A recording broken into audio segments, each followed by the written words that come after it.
नमस्कार, मी लतिका। आज मी तुम्हाला मठ्ठा बनवून दाखवणार आहे। त्यासाठी बघा मी ताक घेतलेला आहे। अशा पद्धतीचं ताक आहे। दही कसं लावायचं ह्याची पण मी रेसिपी अपलोड केलेली आहे। आणि आता ताक म्हणलं की पातळ असतं, मी ह्याच्यात जास्त पाणी वगैरे वतलेलं नाहीये, कारण आपण जेवढं लागेल तसंच आपल्याला ह्याच्यामध्ये पाणी वतायचं। आणि मठ्ठा म्हणलं की थोडा पातळच असतो, पण तो जास्त पण असा पातळ नसावा, कारण ती प्यायला थोडंसं बरोबर वाटत नाही। आपण ह्याच्यामध्ये थंड पाणी टाकणार आहे। तर त्यासाठी पहिले तुम्हाला मी साहित्य दाखवते। 1 चमचा छोटं जिरं घेतलेलं आहे। अर्धा लिटरसाठी अर्धा लिटर आहे। हे दही लावून मी हलवलेलं आहे। हे त्याच्यामध्ये बघा 1 हिरवी मिरची घेतलेली, तुमच्या तिखटाप्रमाणे घ्या। थोडासा पुदिना घेतलेला आहे आणि कोथिंबीर घेतलेली आहे थोडीशी। अर्धा इंच आलं घेतलेलं। तर हा एवढा मसाला काय करायचा, कुटून घ्यायचा आहे। तुम्हाला जर मिक्सरला बारीक करायचं असलं तर करू शकता। जर जास्त प्रमाणात केलं ना तर ही छोटा 1 चमचा आहे ना, तर 2 चमचे घ्यायचं। मिरची तुमच्या तिखटाप्रमाणे घ्या। पुदिना नाही टाकला तरी चालेल, पण पुदिन्याचा कसं एकदम थोडा घेतलेला आहे, त्याची चव छान येते। कोथिंबीर थोडी जास्त घ्यायची आणि 1 इंच आलं घ्यायचं। 1 लिटरसाठी साहित्य घ्यायचं। आता हे एवढं काय करणार आहे, मी कुटून घेणार आहे। तुम्हाला पाहिजे तर तुम्ही मिक्सरला पण बारीक करू शकता। कुटून घेतलंय बघा, आणि जास्त बारीक कुटलं नाही। तुम्हाला जर पाहिजे ना तर तुम्ही पेस्ट पण करू शकता। पहिलं काय करायचं, जिरं कुटायचं, आणि जिरं कुटल्यानंतर मिरची कुटायची, नंतर मग काय करायचं, पुदिना आणि कोथिंबीर कुटून घ्यायची। आता हे आपण टाकून घेऊया।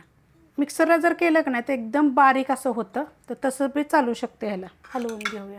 आणि हीच का नाही तुम्ही जर मातीच्या भांडीमध्ये जर लावलं का नाही दही, आणि ते जर हलवलं ना तर खरंच एकदम म्हणजे एकदम चवीला पण छान लागतं। आणि मातीच्या भांड्यामध्ये एकदम थंडगार, रात्रभर जर ते ठेवलं तर सकाळपर्यंत एकदम दही थंड थंड होतं। तर तशा पद्धतीत पण तुम्ही करायचं। तर हे काय आहे माहिती आहे का, मी फ्रीजमध्ये ठेवलं होतं। आता ह्याच्यामध्ये टाकायचं आपल्याला मीठ, चवीप्रमाणे टाका तुमच्या। त्यात टाकणार एकदम थोडीशी बघा पिठी साखर।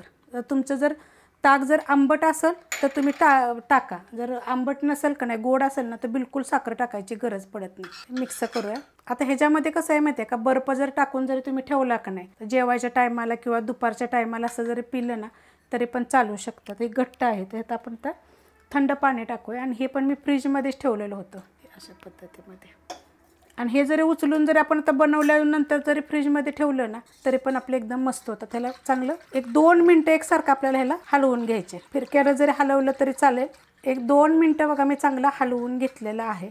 आणि हे जे ताक आहे ना, मी आत्ताच हलवलं होतं फिरक्यानं। बघा मस्त असं फिरक्यानं जर हलवलं जातं, आणि नंतर मग मी तुम्हाला बी म्हटलं ह्याचा तुम्हाला मठ्ठा दाखवते। एकदम छान लागतो बरं का। फिरक्यानं जर तुम्ही मातीचं भांडं असेल आणि जर तुम्ही फिरक्यानं जर घोटून जर बनवलं ना खलबत्त्यामध्ये किंवा दगडी खलबत्त्यामध्ये हा सगळा मसाला कुटून, तर 1 नंबर चवीला तुम्हाला हे मठ्ठा लागणार। जर तुम्हाला ताकाचा मसाला पाहिजे असेल का नाही तर तो सुद्धा मी अपलोड केलेला आहे। तुम्हाला ह्यातली अजून एक गोष्ट सांगते, जर तुम्हाला जर असं फिरक्यानं वगैरे घोटायचं नाही आणि बनवायचं नाही ना, तर डायरेक्ट तुम्ही दही मिक्सरच्या भांड्यात टाकायचं, आणि जे मी साहित्य दाखवले ना ते पण मिक्सरच्या भांड्यात जर टाकून मिक्सरला फिरवलं तर चालतं। पण मिक्सरला जर फिरवलं का नाही तर हे जे दाणे दाणे जे असतात ना ताकामध्ये छोटे छोटे बारीक, ते अजिबात येत नाही, एकदम स्मूथ होतं। पण जेव्हा आपण हे असं मठ्ठा म्हणा ताक म्हणा पितो ना, तर हे थोडंसं असं दाणे दाणे जे येतात ना बारीक एकदम, पिताना जेव्हा लागतं ना आपल्याला ते छान लागतं। तुम्ही करून बघा। आणि मला एक सांगा, तुम्ही कशा पद्धतीने करता हे पण मला कमेंट करून सांगा। रेसिपी आवडली तर लाईक करा, सबस्क्राईब करा, कमेंट करा आणि शेअर बी करा।